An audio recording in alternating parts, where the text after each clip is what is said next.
पिले माने क्लास एबा आरंभ करिबा।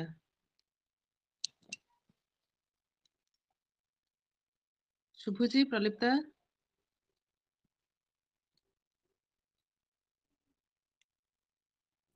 भॉइस मोर आज पिले आमे कवि भानुजीराव को विषय रे आलोचना करिबा। कवि भानुजीराव को विषय रे तथ्य बहुत कम अछि, कारण जेते बही सब मु खोजिले भी तांको विषय रे एका भली तथ्य ही मिलुची, बेसी अधिक तथ्य मिलुने, किंतु जेते की कविता विषय रे मु संग्रह करची से विषय ही आलोचना आज करदबा। ହେଲା किए जानिच कवि भानुजीराव को जन्म केते ख्रीष्टाब्द रे होइतिला कहि परिबो? कवि भानुजीराव जन्म केते ख्रीष्टाब्द रे होइतिला जानिछ के?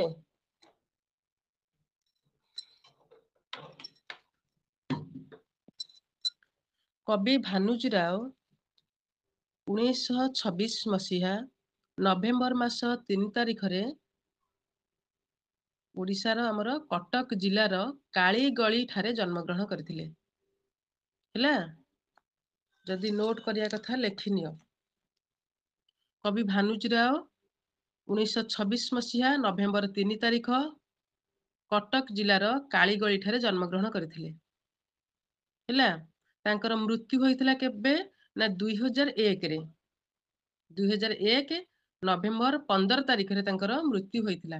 जेउ मासरे तांकर जन्म नवेम्बर 3 रे जन्म, किंतु मृत्यु सेमती 2001 नवेम्बर 15 रे तांकर मृत्यु होइतिला।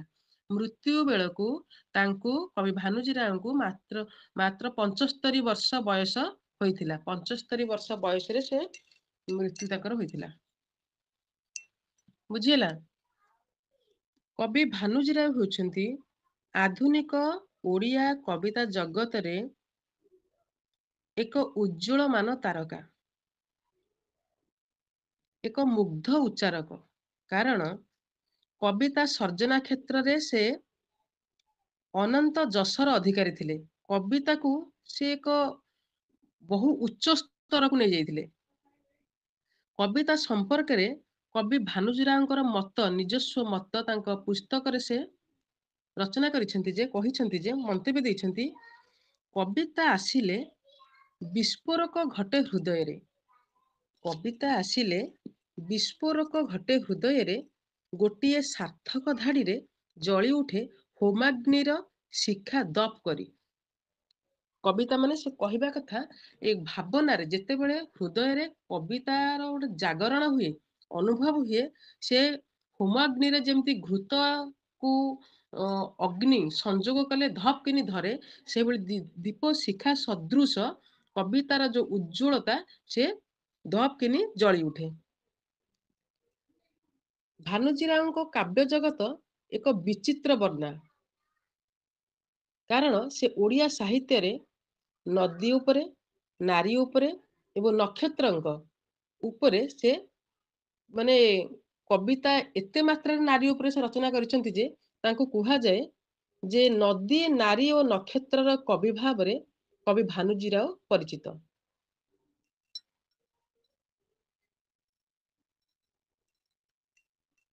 से कहिसेंती गोटिए नक्षत्र आसे मो पाखकू अति गोपन रे, प्रेमर समस्त ग्रंथि खोलीदेव बोली अंधार रे बाट कढ़ाई नेबाकू।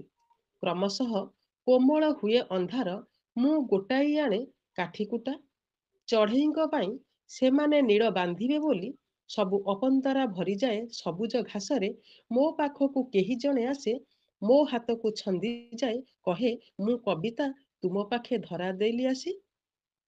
ଏ ହେଉଛି ତାଙ୍କର ଧୂସର ବର୍ଣ୍ଣମାଳା ଗ୍ରନ୍ଥରେ ସେ କଥାକୁ ମାନେ କହିଛନ୍ତି। କବିତା ବିଷୟରେ ମାନେ କବିଙ୍କର ମତ ଯେ ଗୋଟିଏ ନକ୍ଷତ୍ର ଆସେ ମୋ ପାଖକୁ ଅତି ଗୋପନରେ। ସେ ଏକ ନିର୍ଜନତାର ମଣିଷ ବା ନିର୍ଜନତା ପ୍ରେମିକ ମଣିଷ ଭାବେ ଭାନୁଜୀରାव ପରିଚିତ ସର୍ବଦା। ସେ ପ୍ରେମକୁ ବେଶୀ ପ୍ରାଧାନ୍ୟ ଦେଇଛନ୍ତି ଏବଂ ପ୍ରେମିକ କବି ଭାବରେ ପ୍ରେମର ସମ୍ପୂର୍ଣ୍ଣ ପରିଭାଷାକୁ ତାଙ୍କ କବିତା ମାଧ୍ୟମରେ ସେ ଦର୍ଶାଇଛନ୍ତି ପାଠକ ମାନଙ୍କୁ। ବୁଝିହେଲା? ଏଠାରେ ନକ୍ଷତ୍ର ବୋଲି ସେ କାହାକୁ କହିଛନ୍ତି ନା ତାଙ୍କ ପ୍ରେମିକାକୁ ଆଧାର କରି ଏ କବିତାକୁ ସେ ରଚନା କରିଛନ୍ତି। ଗୋଟିଏ ନକ୍ଷତ୍ର ଆସେ ମୋ ପାଖକୁ ଅତି ଗୋପନରେ, ପ୍ରେମର ସମସ୍ତ ଗ୍ରନ୍ଥି ଖୋଲିଦେବ ବୋଲି, ଅନ୍ଧାରରେ ବାଟ କଢାଇ ନେବାକୁ କ୍ରମଶଃ କୋମଳ ହୁଏ ଅନ୍ଧାର, ମୁଁ ଗୋଟେଇ ଆଣେ କାଠିକୁଟା ଚଢ଼େଇଙ୍କ ପାଇଁ, ସେମାନେ ନୀଡ଼ ବାନ୍ଧିବେ ବୋଲି। ସବୁ ଅପନ୍ତରା ଭରିଯାଏ ସବୁଜ ଘାସରେ, ମୋ ପାଖକୁ କେହି ଜଣେ ଆସେ, ମୋ ହାତକୁ ଛନ୍ଦି ଯାଏ, କହେ ମୁଁ କବିତା ତୁମ ପାଖେ ଧରା ଦେଲି ଆସି। ହେଲା, ସେ ଏକ ରୋମାଣ୍ଟିକ କବି ଭାବରେ ମଧ୍ୟ ପରିଚିତ। ତେଣୁ କବି ଭାନୁଜୀରାଓଙ୍କ ପ୍ରତିଭାର ଅନେକ କବିତା ଗ୍ରନ୍ଥ ତାଙ୍କର ରହିଛି। କଣ ନା ପ୍ରଥମେ ସେ ଯୋଉ ତାଙ୍କର ଅଛି ନୂତନ କବିତା ସଂକଳନ। ନୂତନ କବିତା ସଂକଳନ କିଏ କିଏ କରିଥିଲେ? ଭାନୁଜୀରାଓଙ୍କ ସହିତ ଆଉ କିଏ ଥିଲେ? ପ୍ରଲିପ୍ତା? ମ୍ୟାମ୍ ଗୁରୁପ୍ରସାଦ ମହାନ୍ତି। ଗୁରୁପ୍ରସାଦ ମହାନ୍ତି ଏବଂ ଭାନୁଜୀରାଓଙ୍କର ଯୌଥ କବିତା ସଂକଳନ ହେଲା ନୂତନ କବିତା। ନାଇଁ, ନୂତନ କବିତା ପରେ ଭାନୁଜୀରାଓଙ୍କର କବିତା ହଉଛି ବିଷାଦ ଏକ ଋତୁ। ବୁଝିହେଲା? ଏ କବିତା ଗୁଡିକ ଯଦି ଲେଖି ନବ ଭଲ କଥା। ନୂତନ କବିତା, ବିଷାଦ ଏକ ଋତୁ, ନଈ ଆରପାରି, ଚନ୍ଦନ। ଟିକେ ଟିକେ ଟିକେ ରଖନ୍ତୁ। ହଁ, ମୁଁ ତାକୁ ଟିକେ ଆଗକୁ ସେଟାକୁ ଟୋଟାଲି ମସିହା ସହ ତାର ସଂସ୍କରଣ କେମିତି ହେଇଥିଲା ସେଟାକୁ କହିବି। ଆଜ୍ଞା। ନୂତନ କବିତା, ବିଷାଦ ଏକ ଋତୁ, ନଈ ଆରପାରି, ଚନ୍ଦନ ବନରେ ଏକା, ଦର୍ପଣ ଆଗରେ, ଏକା ଏବଂ ଏକା, ଜହ୍ନର ରକ୍ତ ଧଳା, ହଳଦୀ ପତ୍ରର ବାସ୍ନା, ଧୂସର ବର୍ଣ୍ଣମାଳା। ଏଇ ଯୋଉ କବିତା ମୁଁ କହିଲି ଏବେ, ଗୋଟିଏ ନକ୍ଷତ୍ର ଆସେ ମୋ ପାଖକୁ ଅତି ଗୋପନରେ, ଏଇଟା ହଉଛି ଧୂସର ବର୍ଣ୍ଣମାଳା କବିତାର ଗ୍ରନ୍ଥର। ଏସବୁ କବିତା ଗ୍ରନ୍ଥ ତାଙ୍କର ପୁସ୍ତକ। ହେଲା, ଜହ୍ନର ରକ୍ତ ଧଳା, ହଳଦୀ ପତ୍ରର ବାସ୍ନା, ଧୂସର ବର୍ଣ୍ଣମାଳା, ବିଚିତ୍ର ଦ୍ରାଘିମା ପ୍ରଭୃତି ହେଉଛି ତାଙ୍କର କଣ କବିତା ଗ୍ରନ୍ଥ। ଏଗୁଡ଼ିକରେ କବିଙ୍କର ସ୍ୱପ୍ନ, ପ୍ରେମ ଏବଂ ମୋହଭଙ୍ଗ କଥା ଏବଂ ପ୍ରେମରେ ବିଫଳତା ଏବଂ ଏକାକୀ ଭାବ, ଏକତା ବୋଧ ଏବଂ କାରୁଣ୍ୟ, ଦୁଃଖ, ବିଷାଦର ଛାୟା, ବିଷାଦର ସ୍ୱର, ଏସବୁ କବିତା ଗ୍ରନ୍ଥରୁ ବା କବିତା ଗୁଡିକରୁ ଜଣା ପଡିଯାଏ। କବିଙ୍କର ଜୀବନୀ ମଧ୍ୟ ଏ କବିତାରୁ ହିଁ ଉପଲବ୍ଧି ହୁଏ। ବୁଝିହେଲା? କବି ଭାନୁଜୀରାଓ ଥିଲେ କିଏ? ନା କବି ମଧୁସୂଦନ ରାଓଙ୍କର ନାତି ଥିଲେ କବି ଭାନୁଜୀରାଓ। ମଧୁସୂଦନ ରାଓଙ୍କ ନାତି ହେଲେ କବି ଭାନୁଜୀରାଓ। ମଧୁସୂଦନ ରାଓ ସେମିତି ଯୌଥ କବିତା କଣ ରଚନା କରିଥିଲେ? ମନେ ପକାଅ। କହିଥିଲି ମୁଁ, କିଏ ଜାଣିଛ? କବିତାବଳି। କବିତାବଳି କିଏ କିଏ ରଚନା କରିଥିଲେ? ରାଧାନାଥ ରାୟ ଆଉ ମଧୁସୂଦନ। ହଁ, ରାଧାନାଥ ରାୟ, ମଧୁସୂଦନ ରାଓଙ୍କର ଯୌଥ କବିତା ହେଉଛି କବିତାବଳି। ନାଇଁ, ସିଏ ନିଜ ପିତାମହ ତାଙ୍କ ଜେଜେଙ୍କୁ ହିଁ ସେ ନିଜର ଆଦର୍ଶ ବୋଲି ଭାବନ୍ତି। କିଏ? ନା କବି ଭାନୁଜୀରାଓ। ଯୋଉ ନୂତନ କବିତା ବି ତାଙ୍କର ରଚନା କରିଛନ୍ତି କବି ଯୋଉ ଭାନୁଜୀରାଓ ଏବଂ ଗୁରୁପ୍ରସାଦ ମହାନ୍ତି। ଏମିତି ବି ମୁଁ ଗୋଟେ ବହିରୁ କିଛି ପଢିଥିଲି ଯେ ତାଙ୍କ ଭିତରେ ହିଁ ମାନେ ବନ୍ଧୁତ୍ୱ ହିସାବରେ ପଡେନି ଭାନୁଜୀରାଓଙ୍କର ଆଉ ଗୁରୁପ୍ରସାଦ ମହାନ୍ତିଙ୍କ ଭିତରେ ପଡେନି। କିନ୍ତୁ ସେ ଯେଉଁଠି ଯୋଉ କବିତା ମାନ ପୁସ୍ତକ ମାନ ସଂସ୍କରଣ କରନ୍ତି ସେ ଆଙ୍କ ଦି ଜଣ କବିଙ୍କୁ ଭଲ ଭାବେ ଚିହ୍ନନ୍ତି। ତେଣୁ ସେ ଜାଣିଛନ୍ତି ତ ଆଙ୍କ ଦି ଜଣଙ୍କର ସମ୍ପର୍କକୁ ବାନ୍ଧିବା ପାଇଁ ସେ କହିଥିଲେ ଯେ ତୁମେ ଯଦି କବିତା ରଚନା ଗ୍ରନ୍ଥ ଦୁଇ ଜଣ ମିଶିକି କରିବ ତାହେଲେ ମୁଁ ପ୍ରକାଶ କରିବି, କବିତା ଗ୍ରନ୍ଥ ପ୍ରକାଶିତ କରିବି। ସେ ସେଇଠୁ ବାଧ୍ୟ ହୋଇକିରି ସେଠୁ ରାଓ ଏବଂ ଗୁରୁପ୍ରସାଦ ମହାନ୍ତି କେବଳ ନୂତନ କବିତା ସଂକଳନ ଯୋଉ ରଚନା କରିଛନ୍ତି ମାନେ ବାଧ୍ୟ ବଶତଃ ସେ ଏକାଠି ହୋଇକି ବନ୍ଧୁ ଭାବରେ ନୂତନ କବିତା ସଂକଳନ ମାନେ ଯୋଉ ରଚନା କରିଛନ୍ତି ଗ୍ରନ୍ଥଟି, ତାପରେ ଦୁଇ ଜଣଙ୍କ ଭିତରେ କିଛି ସମ୍ପର୍କ ନାହିଁ। ହେଲା, ମୁଁ ଯେତିକି ଗୋଟେ ବହିରୁ ପଢିଥିଲି। ତ ମଧୁସୂଦନ ରାଓଙ୍କର ନାତି ହେଲେ କବି ଭାନୁଜୀରାଓ। ହେଲା, ସିଏ ତାଙ୍କର ତାଙ୍କ ଜୀବନଟି କଣ ନା 1958ରୁ 1960 ମସିହା ପର୍ଯ୍ୟନ୍ତ, ସେ 1926 ମସିହାରେ ଜନ୍ମ। ବୁଝିହେଲା, 1958 ମସିହାରୁ 1960 ମସିହା ପର୍ଯ୍ୟନ୍ତ ସେ ମାତୃଭୂମି ଚ୍ୟାନେଲ ଓ 1960ରୁ 1969 ମସିହା ପର୍ଯ୍ୟନ୍ତ ସେ କଳିଙ୍ଗ ଚ୍ୟାନେଲରେ ସାମ୍ବାଦିକତା କରୁଥିଲେ। ତା ମାନେ ତାଙ୍କର ବୃତ୍ତି ଥିଲା ଶିକ୍ଷକତା ଏବଂ ସାମ୍ବାଦିକତା। ଶିକ୍ଷକତା ଓ ସାମ୍ବାଦିକତାକୁ ତାଙ୍କ ଜୀବନର ବ୍ରତ ଭାବେ ସେ ଗ୍ରହଣ କରିଥିଲେ। ହେଲା। ଏଟା ହେଲା ସାମ୍ବାଦିକତା କଲେ 1958 ରୁ 60, ତାପରେ 60 ରୁ 69 ହେଲା ତାଙ୍କର ସାମ୍ବାଦିକତା ଜୀବନ। ତାପରେ ଶିକ୍ଷକତା କେଉଁଠି କରିଥିଲେ ନା ମସୁରୀ ସ୍ଥିତ ଲାଲ ବାହାଦୁର ଶାସ୍ତ୍ରୀଙ୍କର ପ୍ରଶାସନିକ ବିଦ୍ୟାଳୟରେ ସେ ଦୀର୍ଘ 17 ବର୍ଷ ଧରି ଭାଷା ଶିକ୍ଷକ, ଓଡ଼ିଆ ଭାଷା ଶିକ୍ଷକ ଭାବରେ କାର୍ଯ୍ୟ କରିଥିଲେ। ଦୀର୍ଘ 17 ବର୍ଷ ଧରି ଓଡ଼ିଆ ଭାଷା ଶିକ୍ଷକ ଭାବରେ ସେ କାର୍ଯ୍ୟ କରିଥିଲେ। କୋଉଠି ନା ଲାଲ ବାହାଦୁର ଶାସ୍ତ୍ରୀଙ୍କର ଯୋଉ ପ୍ରଶାସନିକ ବିଦ୍ୟାଳୟରେ। 1955 ମସିହା ଠାରୁ ତାଙ୍କର କଣ ନା ସାହିତ୍ୟ ସାଧନା ଜୀବନରେ ସେ ବ୍ରତୀ ହେଲେ। ସାହିତ୍ୟ ଆଡକୁ ସେ ଅଗ୍ରସର ହେଲେ, କବିତା ଆଡକୁ ରଚନା କଲେ। 1955 ମସିହାରେ ସେ କବିତା ଆଡକୁ ଅଗ୍ରଗାମୀ ହେଲେ। କବି ଭାନୁଜୀରାଉ ଥିଲେ କଣ ନା ଚିରକୁମାର। ସେ କେବେ ବିବାହ କରିନଥିଲେ। କାହିଁକି ବିବାହ କରିନଥିଲେ? ତାଙ୍କର ଆମେ ଯୋଉ ଆଲୋଚନା କରିବେ କବିତା, ସେ କବିତାରୁ ଆମେ ବୁଝିପାରିବା ଯେ କେମିତି ବିରହ ଯନ୍ତ୍ରଣାରେ ଜର୍ଜରିତ ହୋଇ ଏକ ସ୍ୱକୀୟା ପ୍ରୀତିରେ ଆବୃତ ହୋଇ ନିଜକୁ ବାନ୍ଧି ରଖିଥିଲେ। ସେଥିପାଇଁ ସେ ଜୀବନରେ କେବେ ବିବାହ କରିନଥିଲେ। ଭାନୁଜୀରାଉ ଚିରକୁମାର ଥିଲେ। ବିବାହ ନକରି ମଧ୍ୟ ଏକ କବିତା ରଚନାରେ ପ୍ରବୀଣ ପ୍ରାର୍ଥୀ ଥିଲେ। ତା ସହିତ ଏକ ପ୍ରେମିକ କବି ଭାବରେ ସେ ପ୍ରେମରେ ଅଗାଧ ବିଶ୍ୱାସ ରଖନ୍ତି। ତାଙ୍କର ପ୍ରେମିକ ଚିନ୍ତାଧାରା ସେ ପରିଣତ ବୟସରେ ପହଞ୍ଚିଲେ ମଧ୍ୟ, ବୃଦ୍ଧ ଅବସ୍ଥାରେ ପହଞ୍ଚିଲେ ମଧ୍ୟ କେବେ ତାଙ୍କ ପ୍ରେମର ଚିନ୍ତାଧାରା ପରିଣତ ହୋଇନଥିଲା। ସଦାସର୍ବଦା ସେ କଣ ସବୁଜ ଏବଂ ଯୋଉ ଚିରକୁମାର ଭଳି ପ୍ରେମ କବିତା ଗୁଡିକ ରଚନା କରୁଥିଲେ।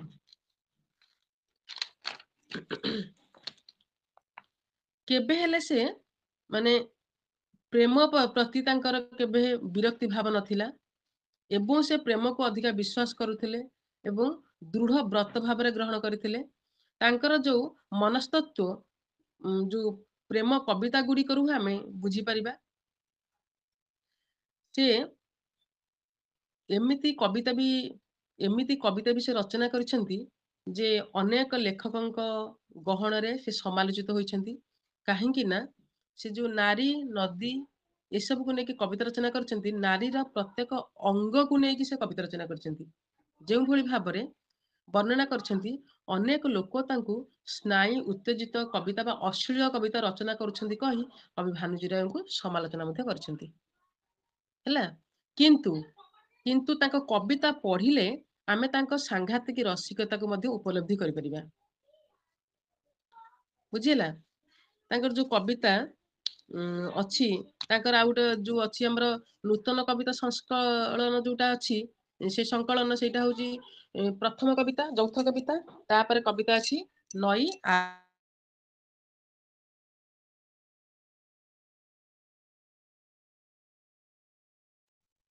ସରି ପିଲାମାନେ ଟିକେ ହେଲା। ତାପରେ ତାଙ୍କର ନଈ ଆର ପାରି କବିତା ସଂକଳନ ଅଛି। ତାପରେ ବିଷାଦ ଏକ ଋତୁ କବିତା ସଂକଳନ। ଏଇ ସବୁ କବିତା ସଂକଳନରେ ତାଙ୍କର ସ୍ମୃତି ସବୁ ଜଣା ପଡିଥାଏ। ସେ କହୁଛନ୍ତି ମୁଁ ମନା କରୁନି, ସେ ନିଜେ ପ୍ରେମକୁ କେଉଁ ଭଳି ଭାବରେ ସ୍ୱୀକାର କରିଛନ୍ତି। ତାଙ୍କ ମନ୍ତବ୍ୟରେ ସେ କହିଛନ୍ତି ଯେ ମୁଁ ବି କେବେ ମନା କରୁନି ଯେ ମୁଁ ଭଲ ପାଇନାହିଁ ବୋଲି, କିନ୍ତୁ ମତେ ମୋ ପ୍ରେମିକାର ଠିକଣା ଜଣା ନାହିଁ। ସେ କେଉଁଠି ରୁହନ୍ତି, କଣ କରନ୍ତି, କେଉଁଠାରେ ଅଛନ୍ତି ମୁଁ ଜାଣେ ନା। ମୁଁ ଏହା ଉପଲବ୍ଧି କରେ ଯେ ପ୍ରେମ ଦୃଷ୍ଟିରେ ନଥାଏ କି ଭଙ୍ଗୀରେ ନଥାଏ। ସେ ଉପଲବ୍ଧି କରନ୍ତି, କହନ୍ତି ଯେ ପ୍ରେମ ଦୃଷ୍ଟିରେ ନଥାଏ କି ଭଙ୍ଗୀରେ ନଥାଏ। ପ୍ରେମ ତ ହେଉଛି ସ୍ୱତନ୍ତ୍ର। ପ୍ରେମରେ ପାଇବାର ଆଶା ନଥାଏ, କେବଳ ପ୍ରେମର ପରିଣତି ହିଁ ଭୋଗିବାକୁ ପଡିଥାଏ। ପ୍ରେମର ଶେଷ କେବଳ ବିବାହରେ ନୁହେଁ। କିଏ କୁହନ୍ତି ନା କବି ଭାନୁଜୀରାଉ ଏସବୁ ତାଙ୍କ ସ୍ୱୀକାର କରନ୍ତି ସେ। ତେଣୁ ସେ ଆଜୀବନ ଅବିବାହିତ ହୋଇ ପ୍ରେମକୁ ତପସ୍ୟା ଭାବରେ ଗ୍ରହଣ କରିଛନ୍ତି। ହେଲା, ସେ ତାଙ୍କର ଯୋଉ ନଈ ଆର ପାରି କବିତା ଗ୍ରନ୍ଥ ପାଇଁ କେନ୍ଦ୍ର ସାହିତ୍ୟ ଏକାଡେମୀ ପୁରସ୍କାର ପାଇଛନ୍ତି। ହେଲା, କେବେ ତାଙ୍କର ପୁରସ୍କାରକୁ ନେଇ ମଧ୍ୟ ପାଇଛନ୍ତି, କିନ୍ତୁ ଓଡିଶା ସାହିତ୍ୟ ଏକାଡେମୀ ପୁରସ୍କାର ମଧ୍ୟ ପାଇଛନ୍ତି। କିନ୍ତୁ ସେ କେବେ ପୁରସ୍କାରକୁ ନେଇକି କେବେ ଦୁଃଖ ପ୍ରକାଶ କରିନାହାନ୍ତି କି ଲାଳାୟିତ ବି ନୁହନ୍ତି। କାହିଁକି ନା ସେ ତାଙ୍କ ପୁସ୍ତକରେ ଦର୍ଶାଇଛନ୍ତି ଯେ କେବଳ ମୋ କବିତା ଗୁଡିକ ମୋର ଇଚ୍ଛା ଯେ ସେ ଲେଖକ ଓ ପାଠକଙ୍କ ସମାଜରେ ଆବୃତ ହେଉ, ତାକୁ ପାଠକ ସମାଜ ଆବୃତ୍ତି କରନ୍ତୁ ଏବଂ ଆଦୃତ ହେଉ, ସମସ୍ତଙ୍କ ଗହଣରେ ଯାଇ ପହଞ୍ଚୁ କବିତା ଗୁଡିକ। କାହିଁକି ନା ସେ କହିଛନ୍ତି ଯେ ଜଣେ ଶ୍ରେଷ୍ଠ କବି ଭାବରେ ଜୀବନାନନ୍ଦ ଦାସ ଜଣେ ଶ୍ରେଷ୍ଠ ବଙ୍ଗାଳୀ କବି। ତ ମୁଁ କହିଥିଲି ବଙ୍ଗଳାର କବି ଜୀବନାନନ୍ଦ ଦାସ କଣ ରଚନା କରିଥିଲେ, କିଏ କହିବ? କହିଥିଲି ମୁଁ ପୂର୍ବ କ୍ଲାସରେ କାହାର? ବନଲତା ସେନ୍। ହଁ, ବନଲତା ସେନ୍। ସେ କହିଛନ୍ତି ଯେ ଜୀବନାନନ୍ଦ ଦାସ ଜଣେ ଶ୍ରେଷ୍ଠ କବି, ଯିଏକି ବନଲତା ସେନ୍ କବିତା ଗ୍ରନ୍ଥର ରଚୟିତା, କିନ୍ତୁ ତାଙ୍କ ଜୀବନରେ ସେ କେବେ ସମ୍ମାନ ପୁରସ୍କାର ପାଇନାହାନ୍ତି। ଏତେ ସୁନ୍ଦର ସୁନ୍ଦର କବିତା ରଚନା କରିଛନ୍ତି, କେବେ ଜୀବନରେ ସେ ସମ୍ମାନ ବା ପୁରସ୍କାର ପାଇନାହାନ୍ତି, କିନ୍ତୁ ତାଙ୍କ ପୁସ୍ତକ ଆମେରିକା ବିଶ୍ୱବିଦ୍ୟାଳୟରେ ପାଠ୍ୟ ପୁସ୍ତକ ଭାବେ ବ୍ୟବହାର ହେଉଛି। ଯଦି କବି ଜୀବନାନନ୍ଦ ଦାସଙ୍କର କବିତା ସେ ସମ୍ମାନ ବିନା ସମ୍ମାନରେ ତାଙ୍କ ପାଠ୍ୟ ପୁସ୍ତକ ଆମେରିକାର ବିଶ୍ୱବିଦ୍ୟାଳୟରେ ପାଠ୍ୟ ପୁସ୍ତକ ଭାବେ ବ୍ୟବହାର କରାଯାଉଛି, ତାହେଲେ ମୁଁ କାହିଁକି ଏ ପୁରସ୍କାର ପାଇଁ ଲାଳାୟିତ ହେବି ବା ଦୁଃଖ କରିବି? ତେଣୁ ଭାନୁଜୀ ରାଓଙ୍କୁ 1999 ମସିହାରେ ନଈ ଆରପାରି କବିତା ଗ୍ରନ୍ଥ ପାଇଁ କେନ୍ଦ୍ର ସାହିତ୍ୟ ଏକାଡେମୀ ପୁରସ୍କାର ମଧ୍ୟ ମିଳିଛି। ତା ସହିତ ଚନ୍ଦନ ବନରେ ଏକା କବିତା ଗ୍ରନ୍ଥ ପାଇଁ 1996ରେ ଓଡ଼ିଶା ସାହିତ୍ୟ ଏକାଡେମୀ ପୁରସ୍କାର ମଧ୍ୟ ମିଳିଛି। ଆଧୁନିକ ଓଡ଼ିଆ କବିତାରେ ତାଙ୍କର ବିଧିବଦ୍ଧ ମଞ୍ଚ ପ୍ରବେଶ ଘଟିଛି। କେବେଠାରୁ ନା ନୂତନ କବିତା ସଂକଳନ ଯୋଉ ଥିଲା 1955ରେ ଗୁରୁପ୍ରସାଦ ମହାନ୍ତିଙ୍କ ସହିତ। କୁହ। ନଈ ଆରପାରିର କେନ୍ଦ୍ର ସାହିତ୍ୟ ଏକାଡେମୀ କେତେ ମସିହାରେ? ନଈ ଆରପାରିରେ ହଉଛି, ସେଟା ହଉଛି 1989ରେ। ଆଜ୍ଞା 1986ରେ ନଈ ଆରପାରି କବିତା ତାଙ୍କର ସଂକଳନଟା ପ୍ରକାଶିତ ହେଲା। ଭାନୁଜୀ ରାୟଙ୍କର ନଈ ଆରପାରି କବିତା ସଂକଳନ ପ୍ରକାଶିତ ହେଲା 1986 ମସିହାରେ। 1999 ମସିହାରେ ସେ ପାଉଛନ୍ତି କଣ ନା କେନ୍ଦ୍ର ସାହିତ୍ୟ ଏକାଡେମୀ ପୁରସ୍କାର ହେଲା। 1996 ମସିହାରେ ଚନ୍ଦନ ବନରେ ଏକା କବିତା ସଂକଳନ ପାଇଁ ସେ ଓଡ଼ିଶା ସାହିତ୍ୟ ଏକାଡେମୀ ପୁରସ୍କାର ପାଉଛନ୍ତି। ଓଡ଼ିଶା ସାହିତ୍ୟ ଏକାଡେମୀ ପୁରସ୍କାର ଚନ୍ଦନ ବନରେ ଏକା କବିତା ଗ୍ରନ୍ଥ ପାଇଁ। ତେଣୁ ତାଙ୍କର 1955 ମସିହା ଠାରୁ ହିଁ ଆଧୁନିକ ଓଡ଼ିଆ କବିତା କ୍ଷେତ୍ରରେ ବିଧିବଦ୍ଧ ଭାବେ ସେ ପ୍ରବେଶ ଘଟିଛି। ତେଣୁ ଯୋଉ ସେ ଆଦର୍ଶ ଭାବେ କାହାକୁ ଗ୍ରହଣ କରିଛନ୍ତି ନା ତାଙ୍କ ଜେଜେ, ତାଙ୍କ ପିତାମହ ମଧୁସୂଦନ ରାଓଙ୍କୁ। କାରଣ ସିଏ କବିତାବଳୀ ରଚନା କରିଥିଲେ, ଯୌଥ କବିତାରୁ ଆରମ୍ଭ କରିଥିଲେ। ତେଣୁ ସିଏ ବି ମଧ୍ୟ ଯୌଥ କବିତାରୁ ହିଁ ମାନେ ଆରମ୍ଭ କରିଛନ୍ତି କବିତା ରଚନା। ତାଙ୍କର ଯୋଉ ଅଛି ନୂତନ କବିତା, ପ୍ରଥମଟା ହେଲା କଣ, ଯୋଉ ନୂତନ କବିତା ସଂକଳନ ଅଛି। ନୂତନ କବିତା ସଂକଳନରେ କବି ଭାନୁଜୀ ରାଓଙ୍କର କେଉଁ କେଉଁ କବିତା ସ୍ଥାନ ପାଇଛି? ଯଦି ନୋଟ୍ସ କରିବା କଥା କିଏ ଲେଖ, ନହେଲେ ପଛରେ ଅଡିଓ ଶୁଣିକି ଯଦି କରିବ। ନୂତନ କବିତା ସଂକଳନରେ ତାଙ୍କର ଅଛି ପ୍ରଶ୍ନ, ଆକାଶ ମାଟି, ଅନୁକ୍ଷଣ, ମାୟାବିନୀ, ରବିବାର, ଗୋଟେ ଦିନ, ତାପରେ ଗୋଟେ ଦିନ ବସନ୍ତରେ, ସମୁଦ୍ର କନ୍ୟା, ଠେଲି ଠେଲି ବାଲି, କାଠ ଯୋଡ଼ି, ରାତି ଦିନ। ପିଲେ କି ଲେଖୁଛ? କିଏ ନୋଟ କରୁଛ, ଲେଖୁଛ? ଆଜ୍ଞା ମ୍ୟାମ୍। ବାଲି ପରେ ଠେଲି ଠେଲି ରାତି ବାଲି, ଦିନ। କାଠ ଯୋଡ଼ି, ତାପରେ ରାତି ଦିନ ହେଲା। ଏଇ ଯୋଉ କବିତା ଅଛି, ଏଇଟା ହଉଛି ନୂତନ କବିତା ସଂକଳନରେ କବି ଭାନୁଜୀ ରାଓଙ୍କର କବିତା ଗୁଡିକ। ଆଉ ଥରେ କହିଦଉଛି, ପ୍ରଶ୍ନ, ଆକାଶ ମାଟି, ଅନୁକ୍ଷଣ, ମାୟାବିନୀ, ରବିବାର, ଗୋଟେ ଦିନ, ପୁଣି ଗୋଟେ ଦିନ ବସନ୍ତରେ, ସମୁଦ୍ର କନ୍ୟା, ଠେଲି ଠେଲି ବାଲି, କାଠ ଯୋଡ଼ି, ରାତି ଦିନ। ବୁଝିଲା? ଭାନୁଜୀ ରାଓଙ୍କ କବିତାରେ ସ୍ୱତନ୍ତ୍ର ଭାବେ ନାରୀମାନଙ୍କ ପ୍ରତି, ନଦୀ ଏବଂ କାଠ ଯୋଡ଼ି, ବାଲି ବିଷୟରେ ଏବଂ ଜହ୍ନ ଆକାଶ ଆଦିର